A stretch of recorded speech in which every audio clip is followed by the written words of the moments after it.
बोलो। उम्मीद करता हूँ मस्त व्यस्त जबरदस्त आनंद में होंगे। एक बार फिर आप सभी का स्वागत है एजुकेशन पावर के इस ऑनलाइन प्लेटफॉर्म पर। मैं मधुर कुमार आपका स्वागत अभिनंदन करता हूँ। तो कैसे हैं आप सब? बताओ बेटा, जल्दी जल्दी कैसे हैं? कर दो शेयर अपने यार दोस्तों को, सबको कर दो भाई। कीजिए। अरे कीजिए, जल्दी जल्दी बोल दीजिए कि सर क्लास में आ चुके हैं। सभी आ जाएं, सभी प्यारे बच्चे आ जाएं। आ जाएं बेटा, आज फिर धुआं उड़ा देंगे भाई। साइंस तो खतरनाक चल रही है तुम्हारी है। बताओ जरा।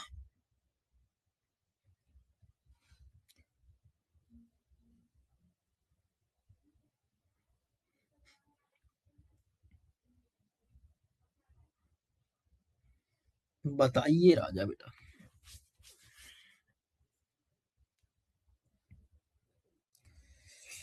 बोलिएगा जरा।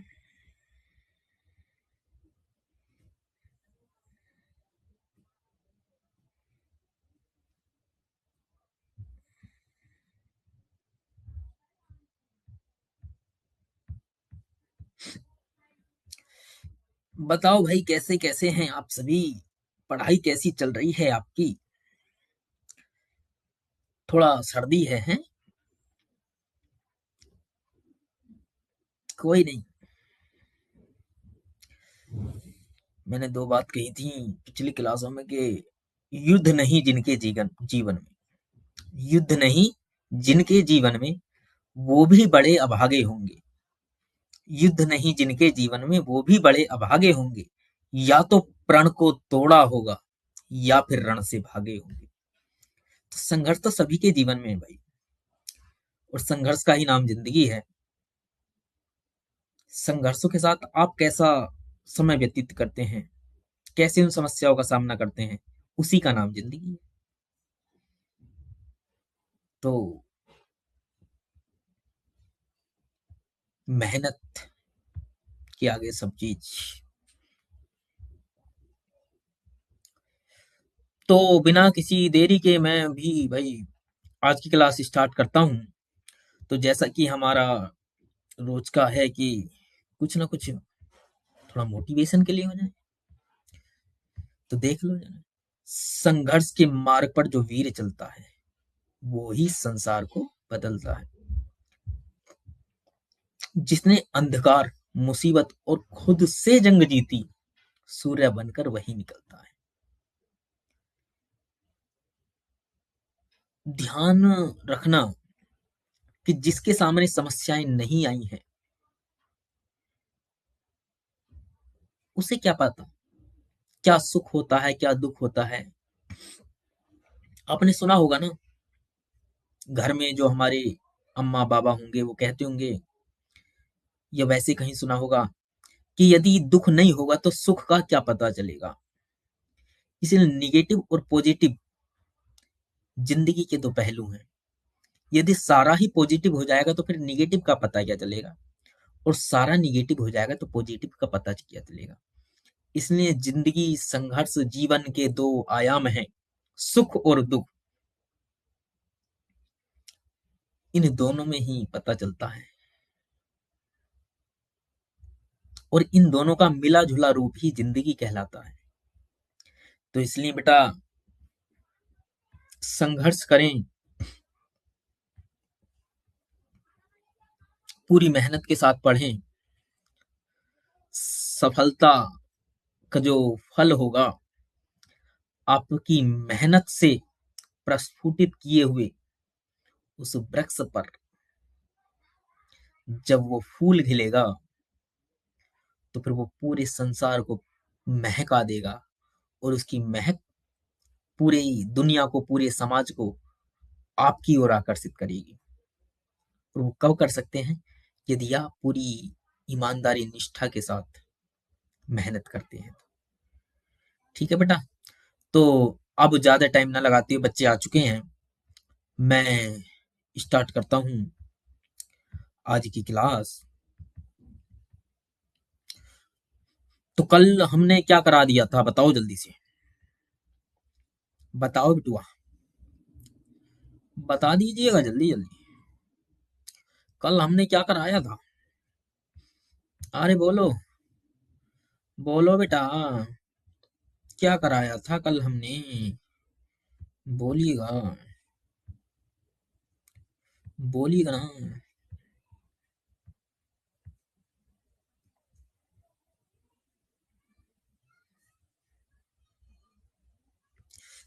बोलो क्या कराया था?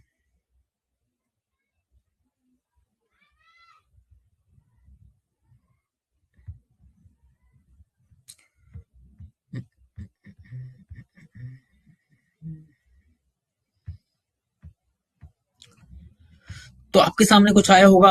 कल हमने क्या कराया था, मैं बता देता हूँ। निकट दृष्टि दोष कराया था कल हमने। बताओ कितने बच्चे ऐसे जिसको निकट दृष्टि दोष कल समझ में आ गया था? कीजिए बेटा कमेंट, प्लीज कमेंट कीजिए। कितने बच्चे हैं जिनको कल हमारी क्लास में निकट दृष्टि दोष समझ में आ गया? लिख दो कि सर समझ में आ गया। ईमानदारी से लिखना। यदि समझ में आया तो ही यस लिखना, नहीं आया तो मना कर देना, कोई दिक्कत नहीं, मैं बुरा नहीं मानता हूँ। क्योंकि हो सकता है कहीं समझाने में मेरी कोई त्रुटि रही हो, जिस कारण आपको समझ में नहीं आया हो। तो समझ में आया है तो कमेंट कीजिए कि आया है सर, और नहीं आया तो फिर बता दीजिए, कोई दिक्कत नहीं है। क्योंकि जब हम गलती करते हैं और गलती के बाद जो हमें हमारी गलतियां बताता है, वो ही हमारा सबसे सच्चा मित्र होता है।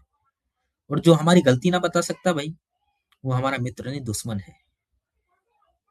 वो छोटा सा एक बम बना रहा है तुम्हारे लिए, ध्यान रखना। बात समझ आ रही है? तो इसलिए जो आपको समझ में आया वो बताएं, है ना, ईमानदारी के साथ बताएं। तो ठीक है, मैं अब आगे की ओर चलता हूं। आप सभी प्यारे बच्चे, ठीक है बेटा, तो आज हम पढ़ने वाले हैं, क्या पढ़ने वाले हैं? दूरदृष्टि दोष। आज हम क्या पढ़ने वाले हैं? दूरदृष्टि दोष। तो कल हमने निकट दृष्टि दोष में क्या पढ़ा था? मैं एकदम से रिवीजन करा देता हूँ। क्या था निकट दृष्टि दोष? ऐसा दोष जिसमें निकट की वस्तुएं तो स्पष्ट दिखाई देती हैं, परंतु दूर की वस्तु स्पष्ट दिखाई नहीं देती, निकट दृष्टि दोष कहलाता है। यही पढ़ा था ना? निकट दृष्टि दोष मतलब निकट की वस्तु स्पष्ट दिखाई देती है, दूर की स्पष्ट दिखाई नहीं देती। कारण क्या था? जो प्रतिबिंब है वो रेटिना से पहले बनने लगता है। मतलब जो नेत्र लेंस प्रकाश को फोकस करता है, किरणों को फोकस करता है, वो किरणें कहाँ फोकस होती हैं? वो रेटिना से पहले हो जाती हैं, जिस कारण वस्तु स्पष्ट दिखाई नहीं देती। दूसरा कारण क्या था? नेत्र लेंस की वक्रता बढ़ जाती है, जिससे फोकस दूरी घट जाती है। और तीसरी बात क्या थी? नेत्र गोलक का व्यास बढ़ जाता है। बात समझ में आ गई क्या राजा बेटा? ठीक है, अब हम बात करने वाले हैं दूरदृष्टि दोष की। किसकी बात करने वाले हैं? दूरदृष्टि दोष की। तो ठीक है भाई, तो अब देखो उसकी सारी चीजें उल्टी करनी है। क्या है यहाँ? दूरदृष्टि दोष क्या है? दूरदृष्टि दोष। दूरदृष्टि दोष क्या है? वहां था निकट दृष्टि दोष, निकट की वस्तु स्पष्ट दिखाई दे रही थी। यहाँ क्या? दूर दृष्टि दोष। तो ऐसा दोष जिसमें दूर की वस्तु तो स्पष्ट दिखाई देती हैं, परंतु निकट की वस्तु स्पष्ट दिखाई नहीं देती है, क्या कहलाता है? बता दीजिएगा, बोलिएगा जल्दी जल्दी। ऐसा दोष जिसमें दूर की वस्तुएं तो स्पष्ट दिखाई देती हैं, परंतु निकट की वस्तु स्पष्ट दिखाई नहीं देती हैं, दूरदृष्टि दोष कहलाता है। दोबारा से सुना, ऐसा दोष जिसमें दूर की वस्तुएं तो स्पष्ट दिखाई देती हैं, परंतु निकट की वस्तु स्पष्ट दिखाई नहीं देती, क्या कहलाता है राजा बेटा? दूरदृष्टि दोष। दूरदृष्टि दोष है तो मतलब दूर की वस्तु स्पष्ट दिखाई देंगी, लेकिन निकट की वस्तु स्पष्ट दिखाई नहीं देती हैं, इसलिए इसको क्या कहते हैं? दूरदृष्टि दोष कहते हैं। अच्छा, इसके कारण क्या? आप वहां देखो, वहां क्या था पहला? मतलब प्रतिबिंब कहाँ बन गया था? रेटिना से पहले बन गया था। यहाँ क्या होगा? रेटिना के आगे बनेगा, रेटिना के आगे बनेगा। दूसरा, वहां क्या था? वक्रता बढ़ी थी, यहाँ वक्रता घटेगी। वहां फोकस घटी थी, यहाँ फोकस बढ़ेगी। मतलब उसका अपोजिट करना है, उल्टा करना है। और वहां क्या था? नेत्र गोलक का व्यास बढ़ा था, यहाँ नेत्र गोलक का व्यास घट जाएगा। बात तो समझ में आ गई क्या? दोबारा से सुनो, दूरदृष्टि दोष क्या होता है? ऐसा दोष जिसमें दूर की वस्तुएं तो स्पष्ट दिखाई देती हैं, परंतु निकट की वस्तु स्पष्ट दिखाई नहीं देती, दूरदृष्टि दोष कहलाता है। बात तो समझ में आई क्या? क्या है दूर?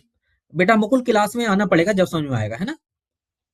यदि पिछली क्लास में नहीं आओगे, क्लास छोड़ के बीच में चले जाओगे, फिर कैसे समझ में आएगा भाई? पिछली क्लास को देखें तो निकट, हम बात कर रहे थे दूरदृष्टि दोष की। तो दूरदृष्टि दोष क्या होता है? जिसमें दूर की वस्तुएं तो स्पष्ट दिखाई देती हैं, दूर की वस्तुएं तो स्पष्ट दिखाई देती हैं, परंतु निकट की वस्तुएं स्पष्ट दिखाई नहीं देती, दूरदृष्टि दोष कहलाता है। कारण क्या था? कारण देखो, वहां पहला क्या था कि जो प्रतिबिंब है वो रेटिना से पहले बन जाता है, लेकिन यहाँ क्या है, दूरदृष्टि दोष में प्रतिबिंब रेटिना के आगे बनता है। तो बात नंबर एक, प्रतिबिंब रेटिना के आगे बनता है। बात नंबर दो, नेत्र लेंस की वक्रता त्रिज्या घट घट जाती है, जिससे फोकस दूरी बढ़ जाती है। क्या? वक्रता त्रिज्या घट जाती है, फोकस दूरी बढ़ जाती है। और बात नंबर तीन क्या थी? नेत्र गोलक का व्यास कम हो जाता है। कारण समझ में आ गया क्या? पहला कारण, जो प्रतिबिंब है वो रेटिना के आगे बनता है। दूसरा कारण, वक्रता त्रिज्या घट जाती है, फोकस दूरी बढ़ जाती है। तीसरा कारण, नेत्र गोलक का व्यास घट जाता है। क्या तीनों कारण समझ में आ गए हैं? और उसके बाद क्या है? निवारण। निवारण के लिए क्या करना है? इसके लिए उत्तल लेंस का प्रयोग किया जाता है। बस समझ में आ गया। ठीक है, क्लियर है क्या? बताओ जल्दी से, देखो जल्दी से, बताओ बेटा। तो देख लेते हैं इसको, आगे मैं बता देता हूं तुम्हें। तो क्या है, देखो ध्यान से। यहाँ क्या था? प्रतिबिंब कहाँ बनना चाहिए था? यहाँ बनना चाहिए था, रेटिना पर। प्रतिबिंब कहाँ बनता है? आगे बनता है। प्रतिबिंब कहाँ बनता है राजा बेटा? आगे बनता है। तो वस्तु स्पष्ट दिखाई नहीं देती। अब देख लो, इसके कारण में लिखा हुआ है। कारण क्या क्या है? रेटिना के बाद प्रतिबिंब का बनना। रेटिना के आगे, ये है ना रेटिना, ये है रेटिना। रेटिना के आगे बन गया प्रतिबिंब, तो क्या है? रेटिना के बाद प्रतिबिंब बनता है। दूसरा कारण क्या है? दूसरा है वक्रता त्रिज्या घट जाती है। नीचे को जब भी कहीं भी ऐसे साइन है तो उसका मतलब समझना कम हो जाना, कम। और जब ऊपर को है तो बढ़ना। ये ध्यान रखना, नोट्स में कहीं भी ऐसा लिखा हुआ मिलता है तो यहाँ क्या, वक्रता त्रिज्या घट जाती है और फोकस दूरी बढ़ जाती है। तीसरा कारण क्या? नेत्र गोलक का व्यास कम हो जाता है। नीचे को डंडा तो मतलब कम हो जाता है। तो तीनों कारण समझ में आ गए क्या? तो क्या है कारण? कारण नंबर एक, रेटिना के बाद प्रतिबिंब का बनना। बात नंबर दो, लेंस की वक्रता घट जाती है, जिससे फोकस दूरी बढ़ जाती है। बात नंबर तीन, लेंस के गोलक का व्यास घट जाता है। बात समझ में आ गई क्या? तो क्या है, रेटिना के बाद प्रतिबिंब बनता है, लेंस की वक्रता घट जाती है जिससे फोकस दूरी बढ़ जाती है, और लेंस के गोलक का व्यास घट जाता है। ये हैं तीनों कारण किसके? दूरदृष्टि दोष के। और निवारण क्या है? उत्तल लेंस। कैसे लेंस? यानी कि उत्तल, यानी कि अभिसारी लेंस। ये अभी इधर से होगा, अभिसारी। अभिसारी लेंस का प्रयोग किया जाता है। किसका? अभिसारी लेंस का प्रयोग किया जाता है। अब देखो, प्रकाश की किरण पहले कहाँ जा रही थी? ये जा रही थी, ये। इसको मैं दूसरे चित्र के माध्यम से तुम्हें समझाता हूँ, एक बार जरा दोस्त, समझ में आ जाएगा तुम्हें भाई।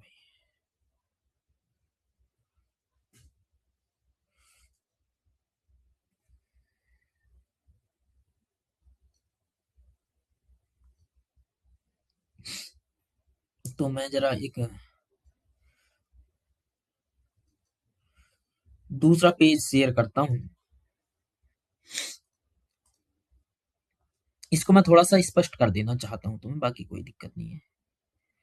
तो मान लो,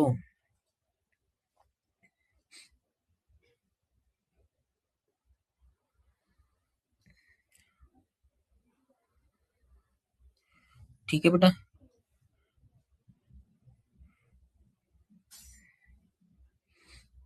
एक मिनट एक मिनट एक मिनट, इसको खत्म करता हूँ।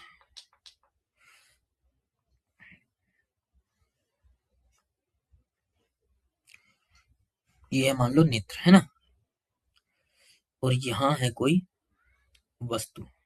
ठीक है, ठीक है जी, ये है वस्तु। अब यहां से देखो, कोई प्रकाश की किरण जाती है ऐसे करके, यहाँ जाती है। तो यहाँ हम जरा एक नेत्र लेंस और बना देते हैं।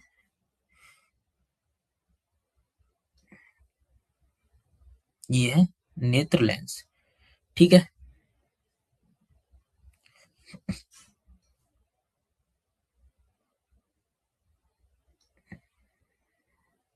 ये है नेत्र लेंस। ठीक है, अच्छा, ये ऐसे गई प्रकाश किरण, यहाँ गई, फिर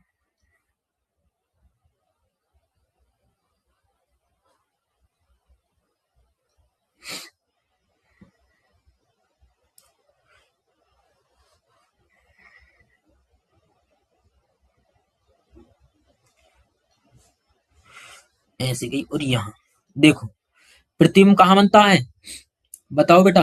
प्रतिबिंब यहाँ बन रहा है, और रेटिना कहाँ है, ये है रेटिना।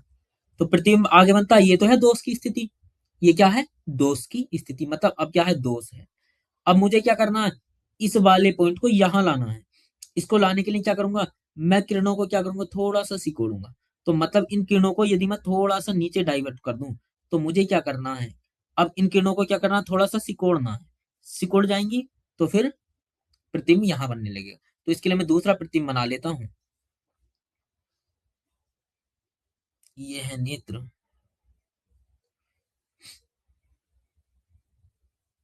या यही कर लेते हैं, चलो यही कर लेता हूँ।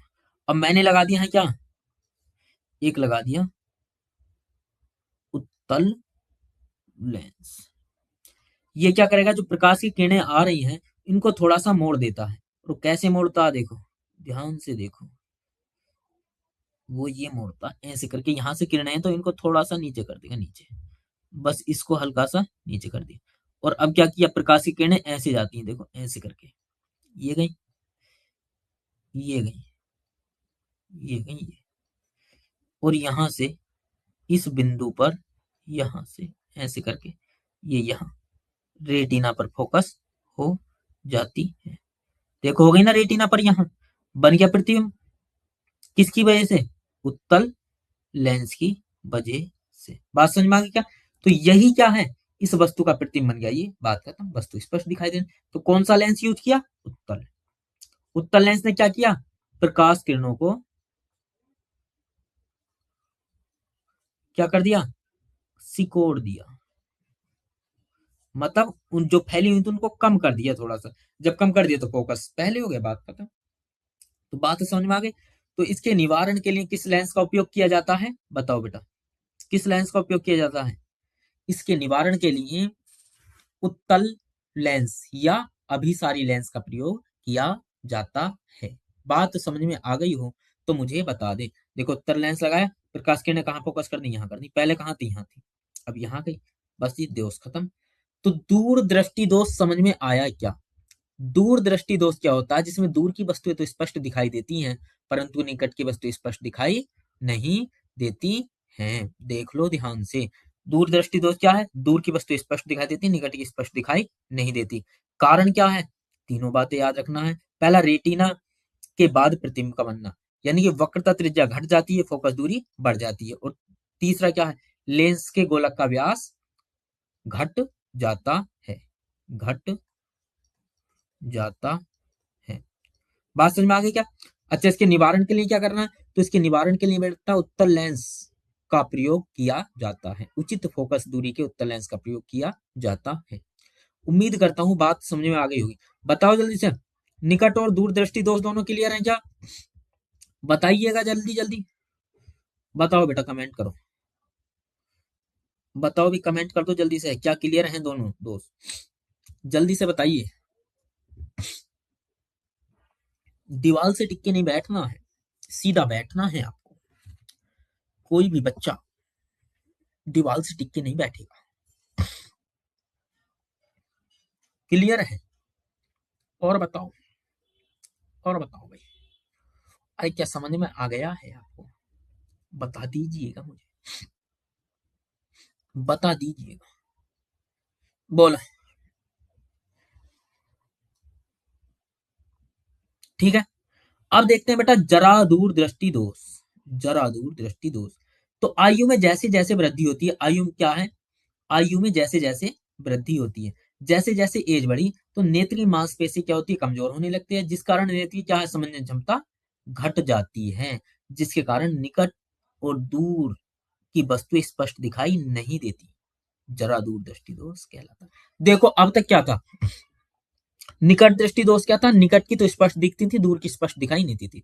दूर दृष्टि दोष क्या था, दूर की स्पष्ट दिखाई देती थी, निकट की दिखाई नहीं देती थी। लेकिन जरा दूर दृष्टि दोष क्या है, मतलब जैसे जैसे एज हुई, जैसे जैसे आप बड़े हो गए, तो क्या होगा, जो मसल्स हैं नेत्र की, जो मांसपेशियां हैं वो कमजोर हो जाती हैं, और मांसपेशियां कमजोर होंगी तो क्या होगा, क्या होगा, मांसपेशियां कमजोर होंगी तो समंजन क्षमता भी कमजोर होगी, समंजन क्षमता भी घटेगी।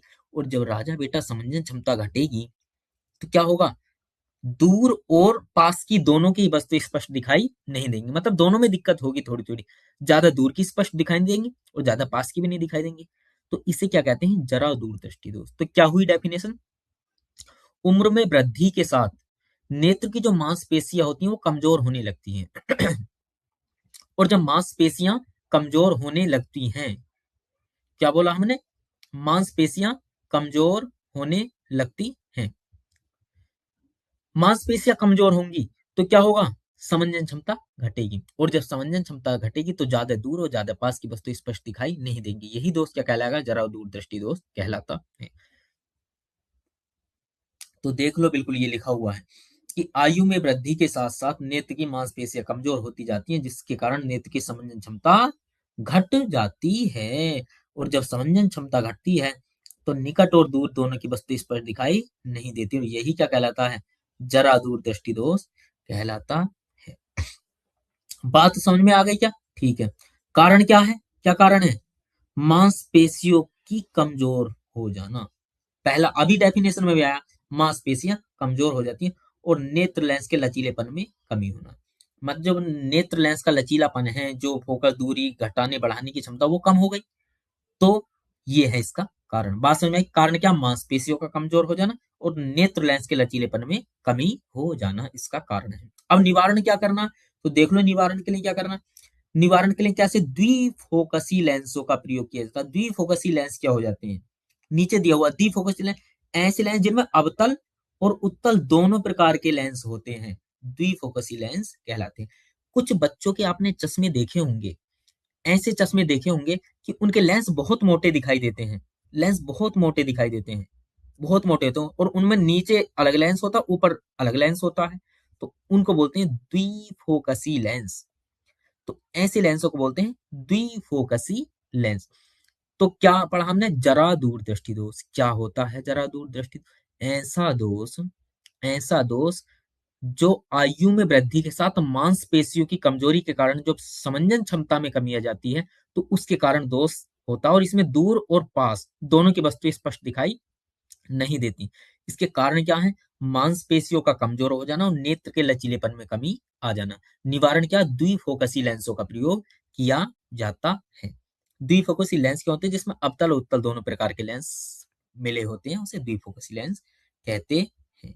बताओ बेटा क्या समझ में आ गया, अरे बोलिएगा जल्दी जल्दी, जल्दी बताइएगा मुझे, अरे बोल जाइएगा, बोलते क्यों नहीं है, बता दीजिएगा मुझे, बताइए, बता दो बेटा बता दो, क्या समझ में आ गया है, अगर समझ में आ गया है तो बता दो कि सर हमें समझ में आ गया है, मैं समझ जाऊंगा, है ना। बताओ, समझ में आ गया हो तो कमेंट कीजिए प्लीज, बोलिएगा, जल्दी जल्दी बोलिएगा, आ गया है आ गया है आ गया है आ गया है, बोलिए जल्दी।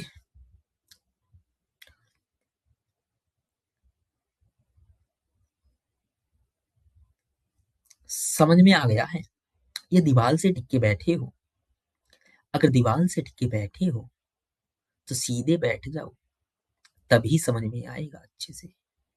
ठीक है बेटा, ठीक है आलोकराज बेटा, समझ में आ गया, बहुत अच्छी बात है।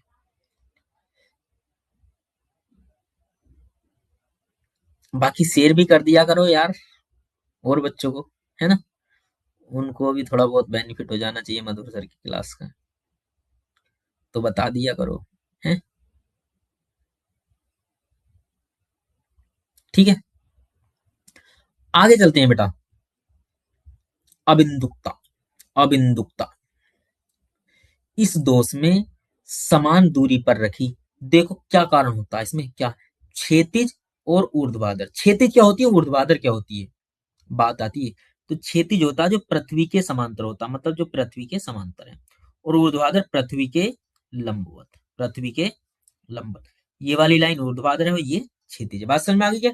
तो जब इस दोष में जो होता है समान दूरी पर रखी है, तो क्षैतिज और ऊर्ध्वाधर वस्तुएं जो होती हैं वो एक साथ स्पष्ट दिखाई नहीं देती है। क्या बोला हमने राजा बेटा, मतलब जो क्षैतिज है और जो ऊर्ध्वाधर वस्तुएं हैं वो स्पष्ट दिखाई नहीं देती हैं, इसी को क्या बोलते हैं, अबिंदुकता कहते हैं। क्या बोला हमने, इस दोष में क्षैतिज और ऊर्ध्वाधर पर रखी वस्तुएं स्पष्ट, एक साथ स्पष्ट दिखाई नहीं देती हैं, इसे क्या कहते हैं, अबिंदुकता कहते हैं। और कारण क्या है, कॉर्निया की गोलाई में अनियमितता। जो कॉर्निया होती है, जो हमारी कॉर्निया होती है, ब्लैक वाला पार्ट होता है, ब्लैक वाला पार्ट होता है, उसकी गोलाई अनियमित हो जाती है, मतलब सही से नहीं रहती है उसकी गोलाई में। जब अनियमितता आ जाती है तो उसके कारण क्या होता है, अबिंदुकता होता है। निवारण क्या, उचित फोकस के बेलनाकार लेंस, कैसा, बेलनाकार लेंस का उपयोग किया जाता है। कैसा, बेलनाकार, मोटे लेंस होते हैं बेलनाकार, उन लेंसों का उपयोग किया जाता है। बात समझ में आ गई क्या, क्या थी अबिंदुकता, जब मानव को क्षैतिज और ऊर्ध्वाधर एक ही दूरी पर रखी दोनों वस्तु स्पष्ट दिखाई नहीं देती हैं, तो उसे क्या कहते हैं, अबिंदुकता कहते हैं। और इसका निवारण क्या है, सॉरी कारण क्या है, कॉर्निया की गोलाई में अनियमितता आ जाना। और निवारण क्या है, बेलनाकार लेंसों का उपयोग किया जाता है। अब बात करते हैं लास्ट दोष, वर्णांधता। वर्णांधता, वर्ण बोलते हैं राजा बेटा रंग को, वर्ण बोलते हैं किसको, रंग को। तो वर्णांधता क्या होता है, इस दोष में, इस दोष में व्यक्ति को कुछ रंग स्पष्ट रूप से पहचान नहीं पड़ पाती। मतलब क्या होता, रंग जो होते हैं उन्हें स्पष्ट रूप से नहीं पहचान पाता, मतलब रंगों में अंतर नहीं कर पाता है व्यक्ति, तो इसे बोलते हैं वर्णांध। तो नाम क्या, वर्ण, वर्ण बोलते हैं किसको, रंग को। वर्ण किसको बोलते हैं, वर्ण बोले तो रंग। तो वर्णों की अंधता, मतलब जिसमें रंगों का स्पष्ट ज्ञान ना हो, यानी कि व्यक्ति व्यक्ति कुछ रंगों को स्पष्ट रूप से पहचान नहीं पाता है, इसे क्या कहते हैं, वर्णांधता। और यह रोग क्या है, जन्मजात है। जन्मजात बोले तो माँ बाप से बच्चों में ट्रांसफर होता है। और क्या है, इसमें शंक्वाकार कोशिकाओं की कमी के कारण होता है। कैसी, जो नेत्र में कोशिकाएं होती है, जो शंक्वाकार कोशिकाएं होती हैं, उनकी कमी होती है, इसके कारण वर्णांधता होता है। तो पहली बात, वर्णांधता क्या है, मतलब मनुष्य रंगों को स्पष्ट रूप से नहीं पहचान पाता, जन्म जाते हैं। वो कारण क्या है, शंक्वाकार कोशिकाओं की कमी। निवारण क्या है, इसका सरल कोई उपचार नहीं है, इसका कोई उपचार नहीं है। क्या समझ में आ गया आपको? अब मुझे बता दीजिएगा, अब मुझे बता दीजिएगा कि आपको क्या समझ आ गया है। जो दोस्त थे वो खत्म हो चुके हैं। इन पर एक क्वेश्चन अभी दिख रहा है मुझे नीचे, वो मैं भी समझाऊंगा। अब यहां तक बताइए कि आपको सारे दोस्त समझ आ गए? अगर आपने ध्यान लगाकर क्लास को सुना होगा तो मेरा मानना है कि आपको जो भी पांचों दोस्त कराए हमने बिल्कुल अच्छे से समझ में आ गए होंगे, ऐसा मेरा मानना है। बताओ बेटा, समझ में आ गए?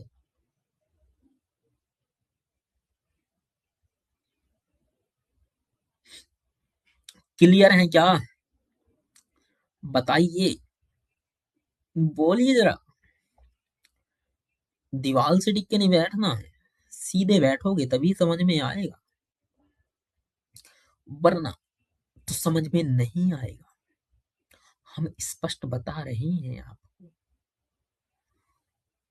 बताओ बेटा, अरे बोलिएगा, बोलिए एक बार और, ठीक है।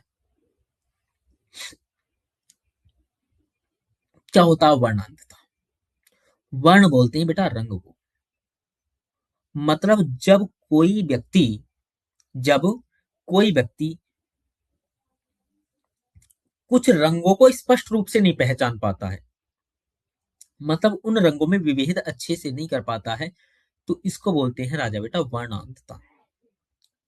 ठीक है। और ये कैसे होता है? जन्मजात होता है। जन्मजात होता है, जन्म से होता है। ठीक है। अच्छा, इसमें क्या होता है? कारण क्या होता है? शंक्वाकार कोशिकाओं की कमी के कारण ऐसा होता है। मतलब जो नेत्र की शंक्वाकार कोशिकाएं हैं, उनकी कमी के कारण ऐसा होता है, ये रोग होता है। और निवारण क्या है? इसका कोई उपचार नहीं है। ये जन्मजात है, जन्म से है, और ये माँ बाप में भी बच्चों में ट्रांसफर हो जाता है। बात समझ में आ गई क्या? अब बताओ, समझ में आ गई है? क्लियर है क्या? बोलो बेटा। अब यदि इन पांचों दोषों में से कुछ भी आता है, इंपोर्टेंट, निकट दृष्टि दोष, दूर दृष्टि दोष ज्यादा है, और इसमें थोड़ा सा याद रखना है वर्णांधता को। वर्णांधता अच्छा है, विकल्प में भी इसमें से कुछ पूछ सकता है। ऐसा भी पूछ सकता है कि निम्न में से किस रोग का उपचार नहीं है, तो ऐसा भी पूछ सकता है। तो मैं कुछ तुमसे क्वेश्चन बना के पूछ लेता हूं, आप जरा बता देना।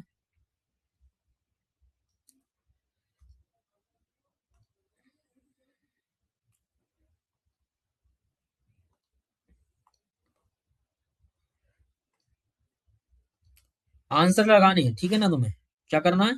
आंसर बताना है, मैं विकल्प दूंगा, ठीक है? तो ठीक है, आ जाओ जरा। किस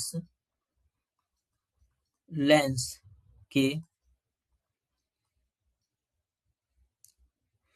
किस लेंस नहीं, किस दोष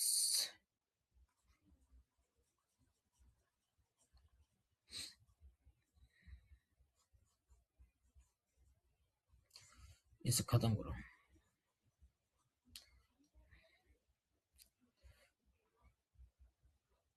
दूर दृष्टि दोष। बताओ, दूर दृष्टि दोष में विकल्प बोल रहे हो। विकल्प नंबर एक उत्तल, विकल्प नंबर बी लेंस, अवतल लेंस, नंबर सी द्विफोकसी लेंस, विकल्प नंबर डी बेलनाकार लेंस, विकल्प नंबर ई उपरयुक्त कोई नहीं। तो आपको विकल्पों में से उत्तर देना है, बताइएगा मुझे। क्या आप उत्तर देने के लिए रेडी हैं? उत्तर देने के लिए रेडी हैं क्या? बताओ। मैं क्वेश्चन बोल रहा हूं। दूर दृष्टि दोष, बताओ दूर दृष्टि दोष में किस लेंस का प्रयोग किया जाता है? एबीसी लिखना आपको, ABCDE, बस विकल्प टाइप करना उसका आंसर। दूर दृष्टि दोष के निवारण के लिए, दूर दृष्टि दोष के निवारण के लिए किस लेंस का प्रयोग किया जाता है? करो जल्दी कमेंट, बताइए जल्दी जल्दी, देखता हूँ कितना समझ में आ गया। बताओ, दूर दृष्टि दोष के निवारण के लिए कुछ बच्चों का आ गया है ए, वेरी गुड। अच्छा, निकट दृष्टि दोष के निवारण के लिए किस लेंस का प्रयोग किया जाता है? बताओ जल्दी। निकट दृष्टि दोष के लिए, निकट दृष्टि दोष के लिए, के निवारण के लिए किस लेंस का प्रयोग किया जाता है? बताओ भाई, देखते हैं कितना सीखा। बोलो। दीवाल से टिक गए हैं शायद, दीवाल से टिक गए हैं शायद, बता दीजिएगा। ठीक है, वेरी गुड। अच्छा, बेलनाकार नहीं, रुको, किया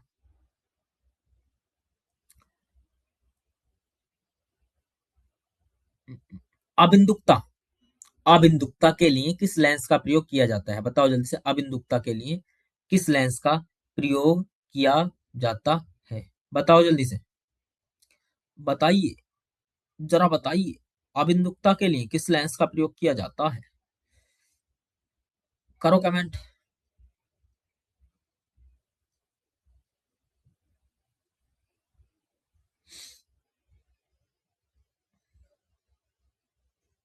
बताओ, अबिंदुकता के लिए किसका प्रयोग किया जाता है? बताइए। अबिंदुकता के लिए, अबिंदुकता के लिए, अबिंदुकता के लिए ध्यान से नहीं सुना है। अबिंदुकता के लिए बेलनाकार लेंस का प्रयोग किया था। किसका? बेलनाकार का। किसका? बेलनाकार का, है ना? अच्छा जी। और जी सर, जरा दूर दृष्टि दोष के लिए, जरा दूर दृष्टि दोष के लिए किस लेंस का प्रयोग किया जाता है? जरा दूर दृष्टि दोष के लिए किस लेंस का प्रयोग किया जाता है? बताओ।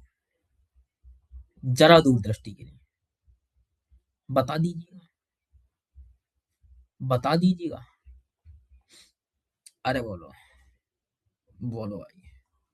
तो देखो यहां लिख रहा हूं, इधर को उत्तल लेंस ये था, निकट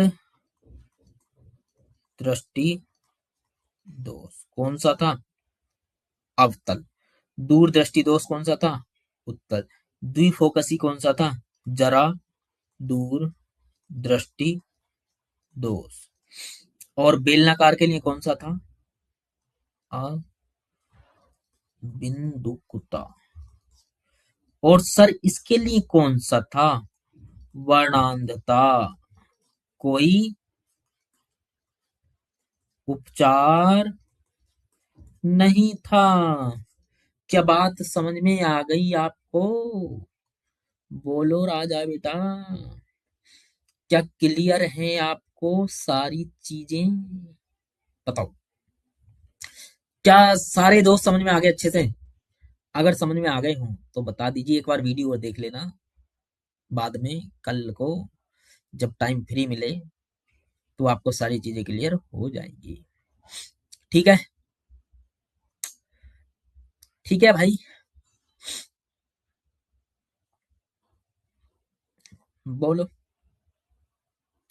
बोलना तो पड़ेगा, बोलना तो पड़ेगा ही भाई, ऐसे तो काम ना चलेगा। ठीक है, चलो अब मैं थोड़ा सा और आगे करा देता हूं, तो देख लो भाई।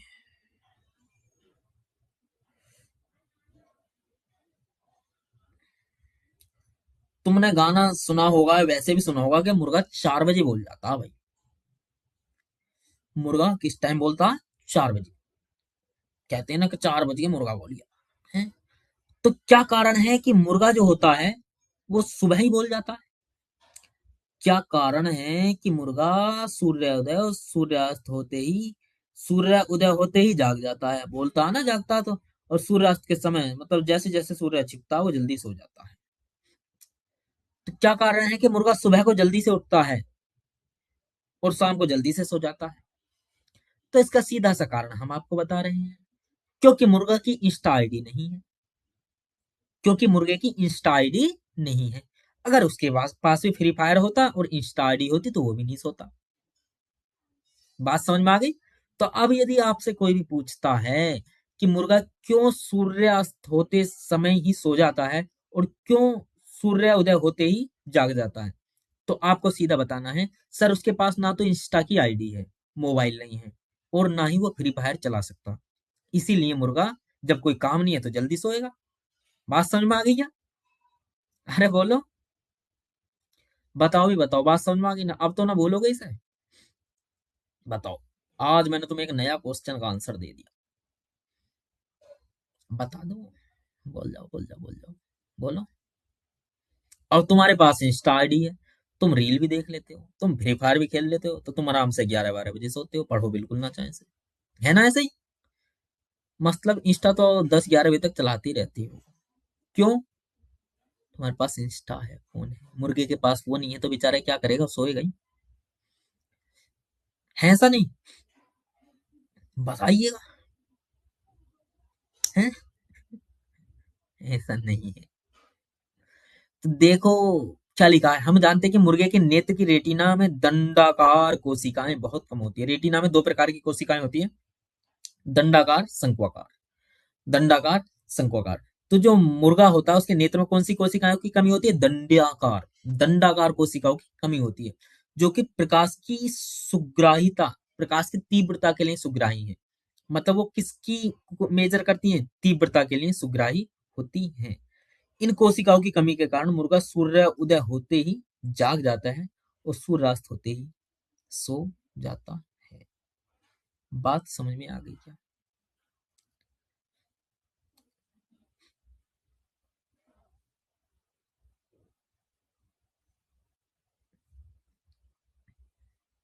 बताओ समझ में आई क्या?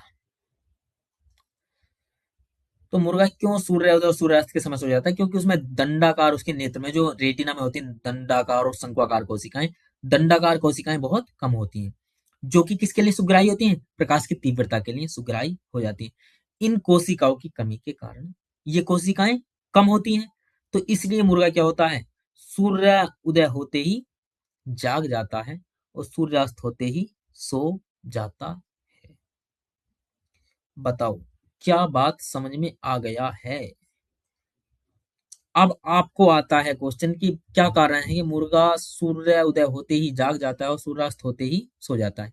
तो आपको सीधा बताना है, सर जो मुर्गे के नेत्र का रेटिना होता है उसमें दंडाकार कोशिकाओं की कमी होती है, जो कि प्रकाश की तीव्रता के लिए सुग्राही होती है। यही कारण है, इन कोशिकाओं की कमी होती है। इसी कोशिका के कारण, इसी कारण मुर्गा सूर्योदय होते ही जाग जाता है और सूर्यास्त होते ही सो जाता है। बताओ भाई, क्या बात समझ में आ गई है? बताओ बेटे बताओ, क्या बात क्लियर है? स्पष्ट है ना? बताइए, जल्दी जल्दी बताइए, बताइएगा जल्दी। कल हम कल हम प्रिज्म को स्टार्ट करेंगे। कल हम प्रिज्म को पढ़ेंगे। कल हम किसको पढ़ेंगे? प्रिज्म को पढ़ेंगे। ठीक है, ऐसे मान के चलो फिजिक्स तुम्हारा बस प्रकाशिकी खत्म की ओर है। उसके बाद अब विद्युत धारा आने वाला है। उसके बाद हम उसके बाद हम क्या करेंगे? केमिस्ट्री पर आएंगे। तो 8 दिन के आसपास में हम इस फिजिक्स को खत्म कर लेंगे। मैंने उस दिन बोला था कि 8 क्लासों के आसपास में हम इसको खत्म कर लेंगे। तो बताओ जल्दी से, आज का क्या समझ में आ गया? सारा जो मैंने समझाया है, मैंने आज दृष्टि दोष समझाए हैं। और क्या समझाया मैंने? मुर्गे की स्टोरी बताई है ना? तो उम्मीद करता हूँ ये आपको समझ में आया होगा। आज के लिए इतना ही। बाकी पढ़ते रहें, मस्त रहें, व्यस्त रहें, आनंद में रहें। क्योंकि मैं एक ही बात कहता हूँ, जिसकी मस्ती जिंदा है उसकी हस्ती जिंदा है। इसलिए हंसते रहें, मस्त रहें, व्यस्त रहें, अपनों के साथ हंसते खिलखिलाते रहें। जिसकी मस्ती जिंदा है उसकी हस्ती जिंदा है। तो मिलते हैं कल इसी समय इसी क्लास में विज्ञान के साथ। कल स्टार्ट होगा अपना टॉपिक प्रिज्म। और ध्यान रखना, मैं दृष्टि दोष से संबंधित कुछ क्वेश्चन पूछूंगा, उनको याद करके आएं। तो आज के लिए इतना ही। मिलते हैं कल। जय हिंद।